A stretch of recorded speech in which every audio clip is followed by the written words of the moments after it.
بسم اللہ الرحمن الرحیم۔ سورہ طٰہٰ 16واں پارہ، آیت نمبر 41 سے لے کر 47 تک کا ترجمہ یہ ہے: وَاصْطَنَعْتُكَ لِنَفْسِي، اور ہم نے آپ کو اپنے لیے خاص منتخب کیا ہے۔ اذهب انت واخوك بآیاتی، آپ اور آپ کے بھائی ہارون جائیں میری نشانیوں کے ساتھ۔ ولا تنیا فی ذکری، اور میری یاد میں سستی نہ دکھانا۔ اذهبا الی فرعون انه طغی، آپ دونوں فرعون کے پاس جائیں، اس نے سرکشی اختیار کی ہے۔ فقولا له قولا لینا، اور اس سے نرم بات کریں۔ لعلہ یتذکر او یخشی، شاید وہ نصیحت حاصل کرے یا ڈر جائے۔ قالا ربنا، حضرت موسیٰ علیہ السلام اور ہارون علیہ السلام کہنے لگے: اے ہمارے رب، اننا نخاف ان یفرط علینا، ہمیں اس بات کا ڈر ہے کہیں فرعون ہمارے ساتھ زیادتی نہ کرے، او ان یطغی، یا سرکشی پر نہ اتر آئے۔ قال، اللہ تعالیٰ نے فرمایا: لا تخافا، تم دونوں مت ڈرو۔ اننی معکما، میں تمہارے ساتھ ہوں۔ اسمع و ارا، میں سن رہا ہوں اور دیکھ رہا ہوں۔ فأتیاہ فقولا، آپ دونوں اس کے پاس جاؤ اور کہو: بے شک ہم تمہارے رب کے بھیجے ہوئے رسول ہیں۔ فأرسل معنا بنی اسرائیل، ہمارے ساتھ بنی اسرائیل کو بھیج دو۔ ولا تعذبہم، اور انہیں تم سزا مت دو۔ قد جئناک بآیۃ من ربک، ہم تمہارے رب کے پاس سے نشانی لے کر آئے ہیں۔ والسلام علی من اتبع الہدی، اور سلامتی ہو اس شخص پر جو ہدایت کی پیروی کرنے والا ہے۔ اللہ تعالیٰ نے سیدنا موسیٰ علیہ السلام اور ان کے واقعے کا تفصیل سے تذکرہ فرمایا۔ حضرت سلیمان علیہ السلام نے اللہ تعالیٰ سے ایک بہت بڑی دعا مانگی: رب ہب لی ملکا لا ینبغی لأحد من بعدی، یا اللہ میں آپ سے ایسی حکومت اور بادشاہت کی دعا مانگتا ہوں جو میرے بعد قیامت تک کسی کو نہ ملے۔ کتنی بڑی دعا اور کتنی بڑی درخواست ہے۔ اللہ تعالیٰ نے حضرت سلیمان علیہ السلام کی اس دعا اور اس درخواست پر فرمایا: آپ نے یہ حکومت مانگی ہے، چلو ہم نے آپ کو دے دی۔ فسخرنا له الريح تجري بأمره رخاء حيث أصاب، 2-3 لفظوں میں اللہ تعالیٰ نے کہانی کو سمیٹ دیا۔ حضرت موسیٰ علیہ السلام نے اللہ تعالیٰ سے دعا مانگی: یا اللہ میرے بھائی کو نبوت عطا فرما۔ اللہ تعالیٰ نے اس دعا کو قبول کرنے سے پہلے احسانات کی لائن لگا دی۔ ہم نے آپ کو یہ بھی دیا، ہم نے آپ کے ساتھ یہ بھی کیا، ہم نے آپ پر یہ احسان کیا، آپ کو یہ بھی یاد ہونا چاہیے۔ اتنی تفصیل کے بعد، ان احسانات کو ذکر کرنے کے بعد اللہ تعالیٰ نے فرمایا: چلو ہم نے آپ کی یہ دعا بھی قبول کر لی، اور آپ کے بھائی حضرت ہارون کو بھی نبی بنا دیا، اور ہم نے آپ کو بھی اپنے کام کے لیے، نبوت کے لیے، دین کی محنت کے لیے منتخب کر لیا۔ اس سے کیا پتہ چلا؟ اللہ تعالیٰ کے ہاں دین کی محنت میں لگنا اللہ تعالیٰ کو سب سے زیادہ پسند ہے۔ اللہ کے دین کی محنت میں، اللہ کے دین کی دعوت کے بولنے میں اپنی صلاحیتوں کو لگانا، یہ اللہ تعالیٰ کو سب سے زیادہ پسند ہے، اور خوش نصیب ہیں وہ لوگ جنہیں اللہ تعالیٰ اپنے دین کے کام کے لیے منتخب فرما لے ہیں۔ وَاصْطَنَعْتُكَ لِنَفْسِي، ہم نے آپ کو اپنے کام کے لیے چن لیا ہے۔ دنیا کا معمولی صاحب حیثیت، وزارت رکھنے والا انسان کسی کو کہہ دے کہ آپ ہمارے گھر پہ رہا کرو، یہاں کی دیکھ بھال کرو، تو پورے محلے میں وہ سینہ تان کے چلتا ہے کہ میں فلاں وزیر کے گھر پہ ہوتا ہوں، میں اس کا پرسنل کام کرنے والا، اس کے گھر کا آدمی ہوں۔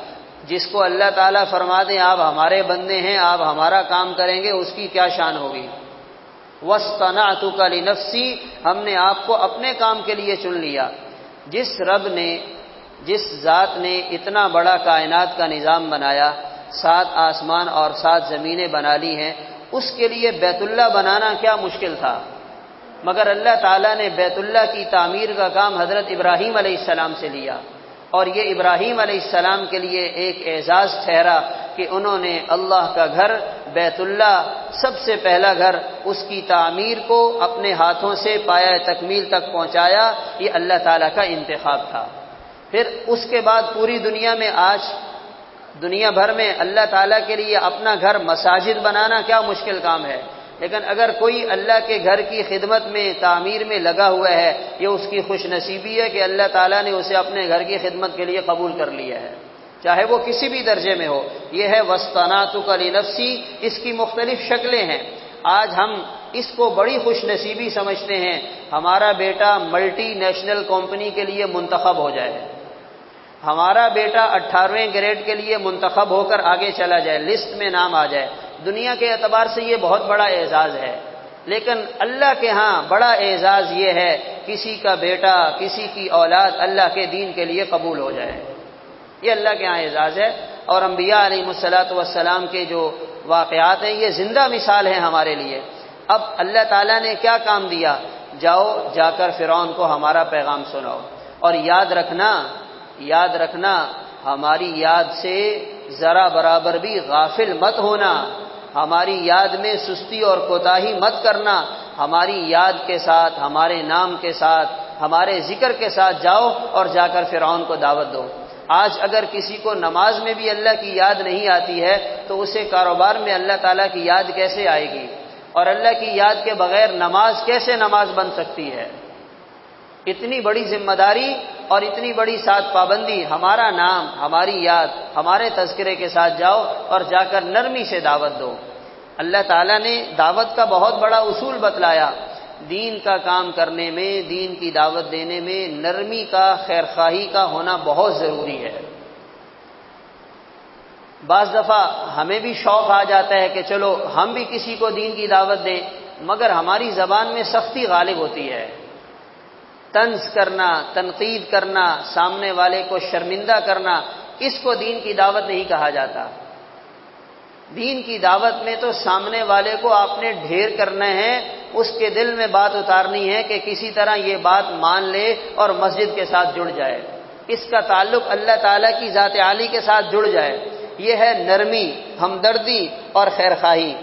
اللہ تعالیٰ نے 2-4 آیات پہلے خود بتلایا کہ یہ فرعون تمہارا بھی دشمن ہے، میرا بھی دشمن ہے، یہ ماننے والا نہیں ہے، اللہ تعالیٰ کے علم میں تھا، مگر اس کے باوجود یہ اللہ تعالیٰ حجت تام کر رہے ہیں، کل کو فرعون یہ نہ کہے مجھے تو کسی نے بتایا نہیں تھا۔ نرمی، ہمدردی اور خیرخواہی کے ساتھ اگر کسی تک دین کی بات پہنچ جائے اور اس بات کو وہ نہ لے تو سمجھ لینا چاہیے اللہ کی حجت تام ہو گئی ہے۔ اب کل کو وہ یہ نہیں کہہ سکتا یا اللہ مجھے تو کسی نے بتایا ہی نہیں تھا۔ اور ایک وقت آئے گا جب حالات سخت ہوں گے اور آخرت کا نظام سامنے ہوگا تو انسان یقیناً یہ بات کرے گا کہ یا اللہ ہمیں تو کسی نے بتایا ہی نہیں تھا، ہم تو اپنی دنیا داری میں لگے رہتے تھے۔ تو اللہ تعالیٰ وہ سارے مناظر سامنے دکھائیں گے، سامنے لائیں گے اور بتائیں گے دیکھو تمہیں بتانے والے بتا رہے تھے مگر تم نے اسے اہمیت نہ دی، تم نے اس سے فائدہ نہ اٹھایا۔ تو اس لیے نرمی کے ساتھ بات کرنا، لعلہ یتذکر او یخشی۔ اور ویسے بھی ہمیں اپنی طبیعت اور اپنی زندگی کے معاملات میں نرمی کو زیادہ غالب رکھنا چاہیے۔ ہمارے ماحول میں جذباتیت زیادہ ہے، بس ذرا سا کسی کے ساتھ بات کرنے کی، چھیڑنے کی ضرورت ہے، وہ ایسا غصے میں آ جاتا ہے۔ تو کبھی کبھار بوقت ضرورت آدمی بقدر ضرورت غصہ کر لیتا ہے، مگر عام حالات میں، عام ماحول میں غصہ کرنے کی ضرورت نہیں۔ نرمی سے اللہ تعالیٰ وہ کام بناتے ہیں جو سختی سے نہیں بناتے۔ حضرت موسیٰ علیہ السلام نے ظاہری حالات کو دیکھتے ہوئے عرض کیا یا اللہ فرعون کا کیا پتہ، بجائے اس کے کہ وہ ہماری بات سنے کہیں ہمیں پکڑ کے جیل میں نہ ڈال دے، ہمارے ساتھ کوئی زیادتی نہ کرے۔ اللہ تعالیٰ نے فرمایا پریشان نہ ہو، ہم آپ کے ساتھ ہیں، اننی معکما اسمع و ارا۔ اور اللہ کی مدد کے بغیر دین کا کوئی کام ہو ہی نہیں سکتا۔ اللہ کی مدد ہوگی تو انسان دین کا کام کرے گا، اللہ کی مدد ساتھ نہیں ہوگی دین کا کام نہیں ہوگا۔ اور دین کی محنت کرنے والے کی مثال ایسے ہے جیسے کسی ملک کا کوئی سفیر اور نمائندہ ہو، اس کی پشت پر وہ ساری حکومت کھڑی ہوتی ہے۔ جب اللہ کے دین کی دعوت دینے والا اللہ کے دین کی طرف بلاتا ہے، در حقیقت اللہ کی مدد، اللہ کی نصرت، طاقت اور اللہ کے خزانے اس کی پشت پر کھڑے ہوتے ہیں۔